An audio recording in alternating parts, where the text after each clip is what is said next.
حامد رضا صاحب، تحریک انصاف کا ناکام احتجاج، ناکام پالیسی، قیادت سوالات کی زد میں ہے، آپ کا استعفیٰ، سلمان اکرم راجہ صاحب کا استعفیٰ، پارٹی کے پاس یہ تو طے تھا نا کہ اگر ڈی چوک تک جائیں گے، ظاہر ہے حکومت چپ رہ کے تماشا تو نہیں دیکھے گی، حکومت کی طرف سے ایکشن ہوگا. کوئی پلان بی نہیں تھا، کوئی پلان سی نہیں تھا کہ اگر یہ ہوا تو ہم نے یہ کرنا ہے، یا یہ پلان کا حصہ تھا کہ دم دبا کے بھاگنا ہے قیادت نے؟ بسم اللہ الرحمن الرحیم. بہت شکریہ جی، تھینک یو فار می. اچھا، آپ نے انٹرو میں اب جتنی باتیں کی ہیں، اگر آپ اتنا ہی ٹائم مجھے دے دیں تو میں آپ کے ہر سوال کا جواب دے دوں گا. نمبر 1 کہ یہ احتجاج بالکل ناکام نہیں ہوا. دنیا میں جس جگہ پر بھی احتجاج کے اندر بلڈ شامل ہوتا ہے اور شہداء کی قربانیاں شامل ہوتی ہیں، وہ احتجاج ہمیشہ کامیاب ہوتا ہے. کل کی کسی پولیٹیکل کمیٹی کی میٹنگ کے اندر بشرا بی بی نہیں بیٹھی اور کسی سخت جملوں کا تبادلہ نہیں ہوا. I was the part of that political committee جی. نمبر 3، پنجاب سے عوام نہیں نکلی یا کسی جگہ سے عوام نہیں نکلی تو تمام لوگوں نے اپنے آپ کو اکاؤنٹیبلٹی کے لیے پیش کیا. میں نے سب سے پہلے، میں تو حالانکہ اتحادی ہوں پاکستان تحریک انصاف کا، اور میرا کانوائے آپ ہی کے چینل کے اوپر کم از کم 7 بریکنگ نیوز کے اندر وہ مسلسل رپورٹ ہوتا رہا کہ 11 کلومیٹر مجھے پیدل چلنا پڑا اپنے کانوائے کے ساتھ، جو شیلنگ اس کے اوپر ہوئی، اور جس طرح ہم 25 گھنٹے کی مسافت طے کر کے اسلام آباد تک پہنچے. لیکن میں نے بینگ اے ڈیموکریٹک الائیڈ ہونے کے باوجود اپنے آپ کو آڈٹ کے لیے، اکاؤنٹیبلٹی کے لیے سب سے پہلے پیش کیا. تو that was the reason for my resignation from political committee and the core committee جی. اگلی بات یہ ہے کہ احتجاج آپ کوئی بھی پاکستان کی پارٹی مجھے کر کے دکھا دے، پنجاب چھوڑ دیں، آپ پورا پاکستان لے لیں. یہ سب کچھ تو ایکسپیکٹڈ تھا نا.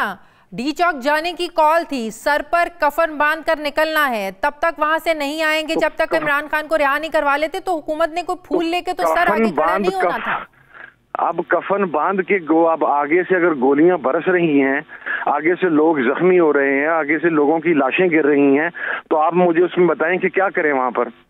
کوئی مجھے یہ تو بتائے نا، ریاست کی بربریت کے اوپر تو کوئی آواز نہیں اٹھا رہا. تو کیا ایکسپیکٹڈ نہیں تھا کہ یہ حکومت اس حد تک جا سکتی ہے؟ نہیں، ناٹ ایٹ آل. آپ دیکھیں، حکومت نے جس حد تک جانا تھا انہوں نے پورا پنجاب بلاک کیا، انہوں نے اسلام آباد کی انٹرنسز بلاک کی، انہوں نے پبلک ٹرانسپورٹ کو روک دیا، انہوں نے پرائیویٹ ٹیکسی سٹینڈز جو ہیں رینٹ کار کے ان کو تمام کو بند کر دیا. لیکن یہ تو کوئی مائی کا لال ایکسپیکٹ ہی نہیں کر رہا تھا کہ نہتے سویلینز کے اوپر، ڈی چوک کے اوپر اس طریقے سے بدترین فائرنگ کی جائے گی. It's not just about the shelling اور دا ربڑ بلٹس. جہاں تک شیلنگ اور ربڑ بلٹس تھیں، کیا ڈی چوک پر جانے پر پارٹی قیادت میں اختلاف تھا؟ کیا یہ بات سچ ہے کہ بشرا بی بی ہی بضد تھیں؟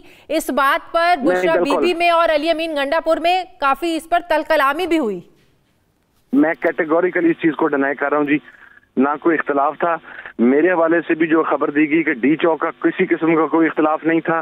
صرف ایک ایشو تھا اس کے درمیان کہ جس وقت ہم اسلام آباد کے اندر انٹر ہوئے ہیں اور جس طریقے سے کارکنان پیچھے سے تھکے ہوئے آ رہے تھے اور پنجاب کے کاروان ابھی 25 تاریخ کو ہٹ کر رہے تھے اسلام آباد کو، تو ہمیں شاید کارکنان کو ریسٹ دینے کے لیے 5-6 گھنٹے کے لیے وہاں پر رک جانا چاہیے تھا. یہ مسٹیک ہوئی ہے، اس کو ایڈمٹ کرتے ہیں. اور بینگ اے ڈیموکریٹ، میرا اگرچہ اس میں اختلافی نوٹ تھا لیکن اس کے باوجود جو بھی کلیکٹیو ڈیسیژن تھا میں اس کی رسپانسبلٹی لیتا ہوں. اور قیادت میں سے کوئی بھاگا نہیں ہے جی. میں آپ کو بتا رہا ہوں، میں آپ کے سامنے بطور اتحادی کھڑا ہوں. میرے پہ کسی نے آبجیکشن نہیں کیا، مجھے کسی نے کوشچن نہیں کیا. Everyone was happy with me. اس کے باوجود میں سارا بلیم اپنے اوپر لے رہا ہوں اور میں اپنے آپ کو اکاؤنٹیبلٹی کے لیے پیش کر رہا ہوں. تو نہیں ہونا جی. جب سڈنلی 24 نومبر کی کال دی گئی جس کو فائنل کال کا نام دیا گیا، کیا یہ بات درست نہیں کہ اسی وقت پارٹی میں اختلافات تھے؟